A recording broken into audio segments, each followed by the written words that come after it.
કરજણ જૂના બજારમાં પાલિકાનું બુલડોઝર 60થી વધુ લારી ગલ્લા અને કેબિનોનો સફાયો કરજણના જૂના બજાર વિસ્તારમાં આજે વહેલી સવારથી નગરપાલિકાએ દબાણ હટાવવાની મોટી કાર્યવાહી હાથ ધરી હતી।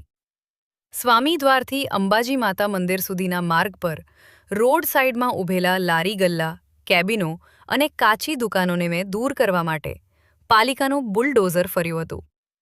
મુખ્યમંત્રી શહેરી વિકાસ યોજના હેઠળ નવા રોડના નિર્માણને ધ્યાનમાં રાખીને પાલિકા દ્વારા માર્ગની બંને બાજુ આવેલા દબાણો દૂર કરવાની કામગીરી શરૂ કરવામાં આવી હતી। કાર્યવાહી દરમિયાન અંદાજે 60થી વધુ કેબિનો, લારીઓ અને કાચી દુકાનોને હટાવવામાં આવી હતી। બુલડોઝરની કામગીરી શરૂ થતાં જ વેપારીઓમાં દોડધામ મચી ગઈ હતી। ઘણા વેપારીઓ પોતાનો સામાન અને ગલ્લા જાતે જ ખાલી કરતા નજરે પડ્યા હતા।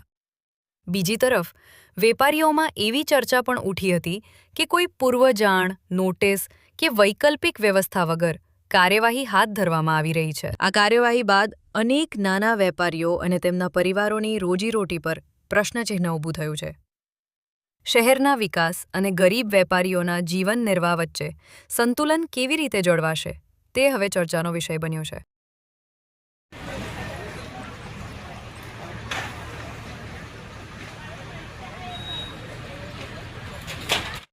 જૂના બજાર ખાતે દબાણ દૂર કરવાનું શું કહેશો?